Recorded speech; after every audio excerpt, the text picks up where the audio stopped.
Hey guys, today I'm going to be sharing with you my 5 favorite video games.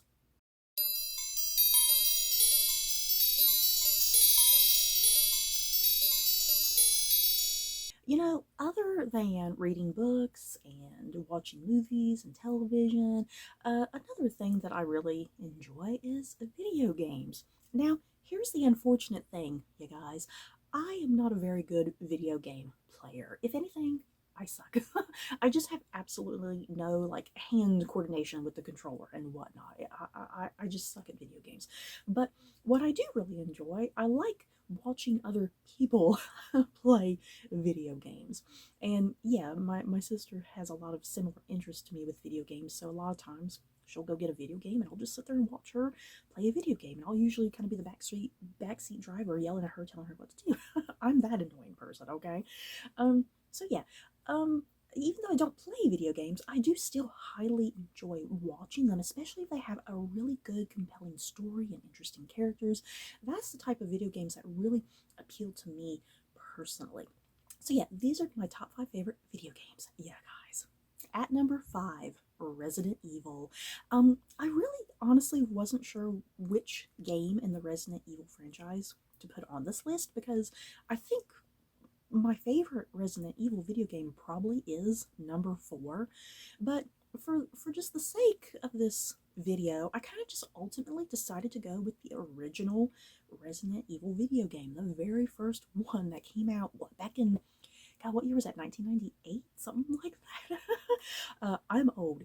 Um, I just remember me and my sister playing the very first Resident Evil for the first time, and we freaking loved it. We were obsessed with it. Okay, um, and yeah, is that first Resident Evil cheesy?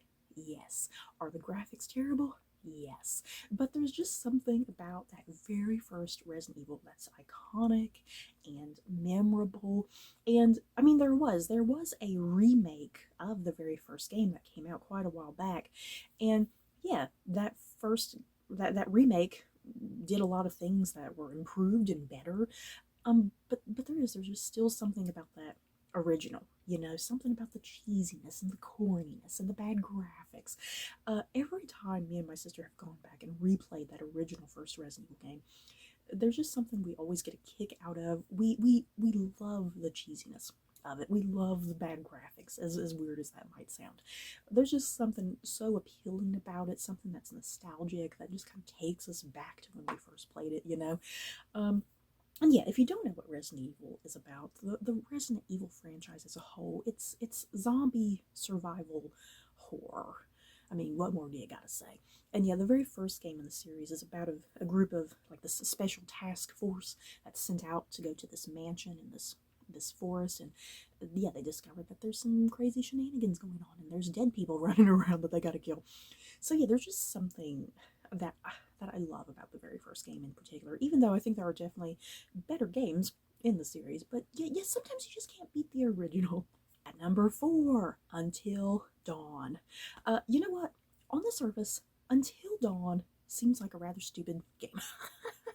I think if you head into Until Dawn and you take it overly seriously, I think you're kind of missing the point with the game, because the way that I think you're supposed to view Until Dawn, you're supposed to see it as a satire of classic horror movie tropes and whatnot. Your characters are highly annoying. The situations that they get into are highly annoying. There's just a lot of ridiculousness to the whole thing. That's, I think, deliberate to make you recall classic horror movie plots and tropes and characters and whatnot. If you don't know what Until Dawn is about, it's about a group of, what are they? Are they teenagers? I don't think they're really teenagers. I think they're more like young adults, like college age. I hope they're college age.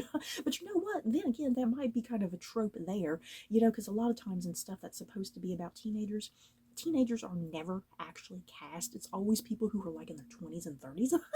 So maybe the game is kind of playing with that too, that these are not actually really supposed to be teenagers, because they're all played by people who are like in their 20s and 30s and whatnot.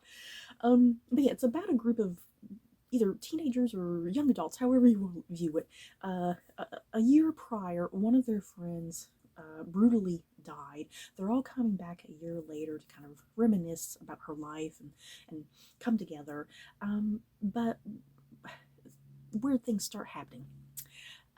Some murders start happening. Is there a killer in their midst? Is there some sort of supernatural force going on as well?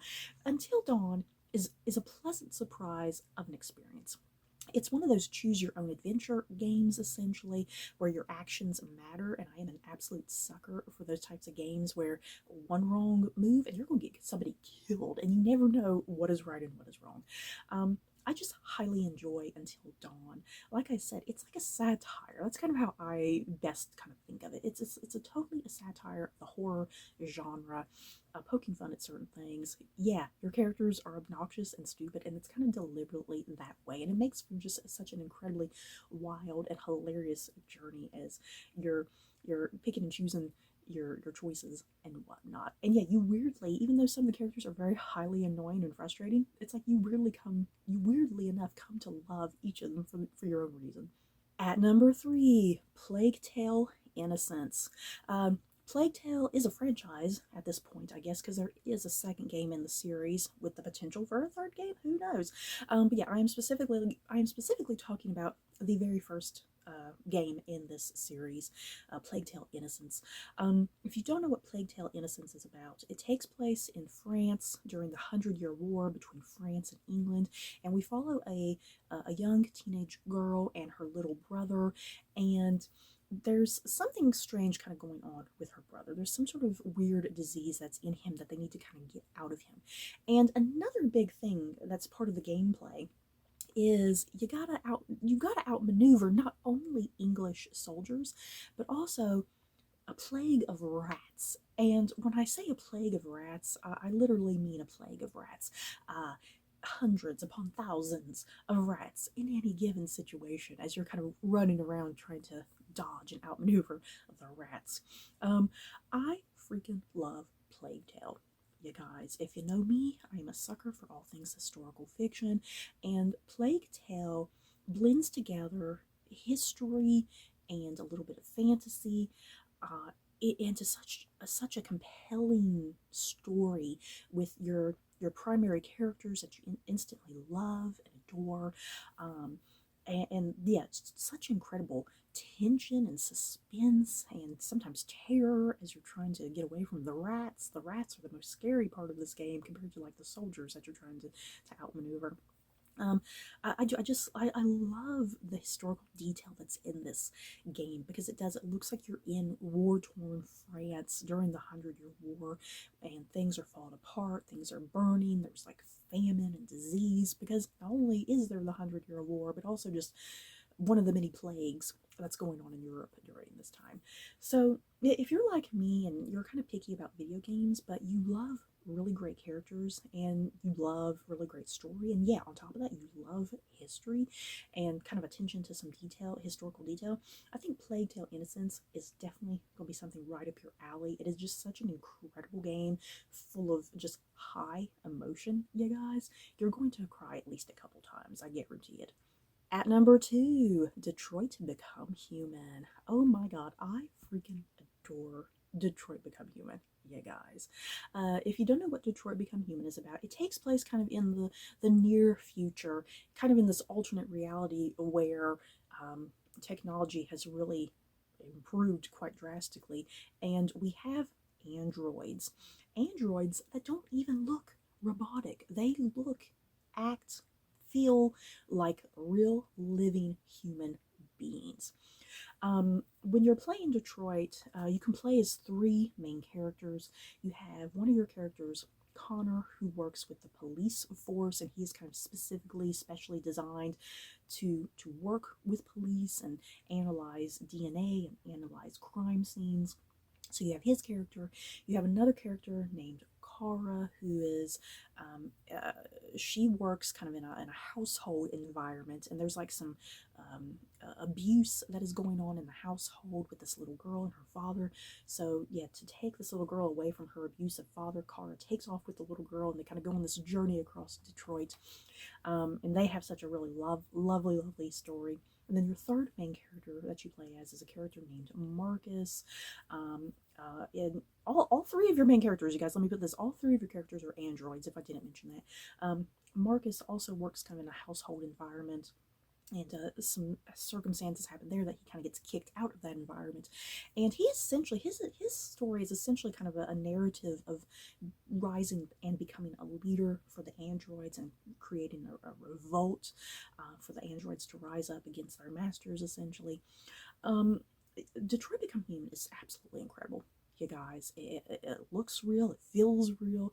um, it comes across as a very believable future. Like, if we did have androids and whatnot, it's a very incredibly real, tangible future in some ways. And like the science and technology that's part of it, it looks like science and technology that we could have in a few years.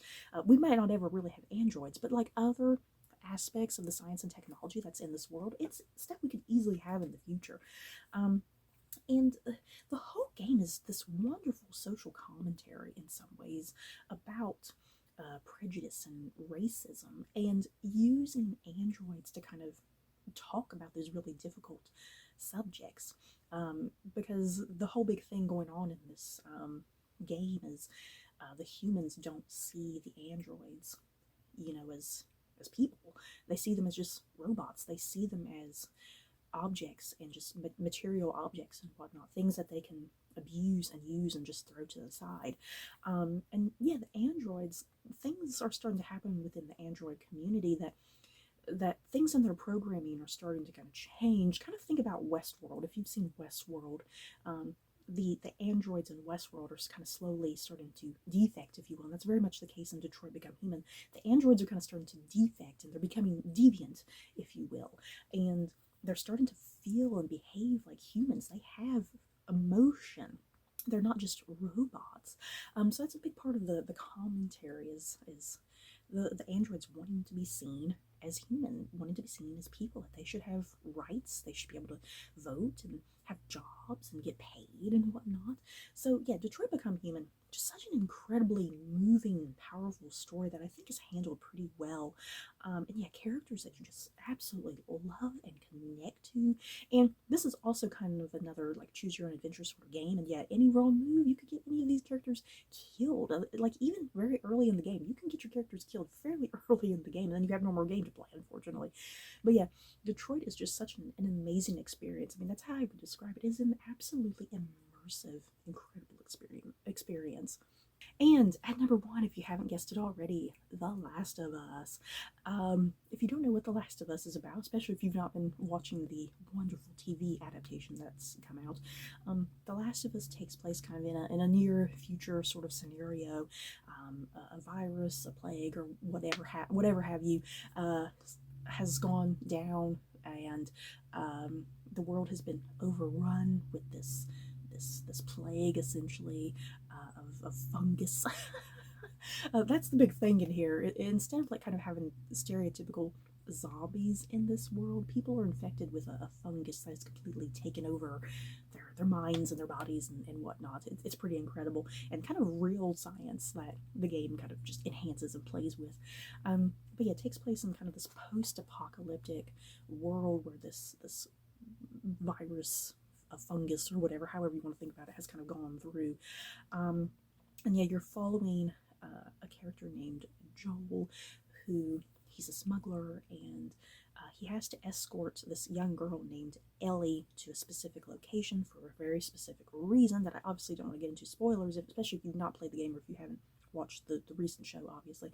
And the crux of this whole show really is all about the relationship between Joel and Ellie, kind of this father-daughter relationship and bond that develops, because Joel is very reluctant to escort this young girl to the specific location that she has to go to. He's very reluctant about it. He doesn't understand why they really need to. He doesn't see the purpose initially until things kind of start transpiring, and he really starts connecting with Ellie on a deeper human emotional level. Yeah, The Last of Us is just such an incredible story, you guys. Like I said, the crux of the story is all about the relationship between Joel and Ellie. You have to be into that relationship on an extremely emotional level. just the world building of this game is amazing. The graphics of it are absolutely stunning. Just if there was some crazy virus infection that happened, what would the world look like in a situation like that? And the way the graphics are just absolutely stunning and just so real and believable. The gameplay is just so fun as well because it's so intense, because there's a lot of situations where you have to kind of maneuver around really quietly. It's kind of more of a stealth game than an action game at times, which is kind of cool. Um, and it's just such an incredible story, you guys. If you've been watching the show at least, I definitely recommend you at least play the game as well, because you'll kind of get a little bit of something different out of being immersed into it, because it's absolutely worth it. So you guys, that is it for my top 5 favorite video games. I have played a lot of video games in my life, or rather watched people play video games, I should say. I just love the format. You know, it's a different way to tell stories and to have characters, and yet when it's done well, they can be absolutely immersive experiences where you're going to laugh and you're going to cry, you're going to be happy and angry. So yeah, I always really enjoy a really well told story with great characters and great story and whatnot. So yeah, you guys, do you guys enjoy playing or watching video games, however you like to consume them? Just let me know what some of your favorite video games are, and yeah, do you enjoy any of the games that I've mentioned? So that's it for this video. Don't forget to like, comment, and subscribe, and if you like this video, you may like these other videos. Bye guys.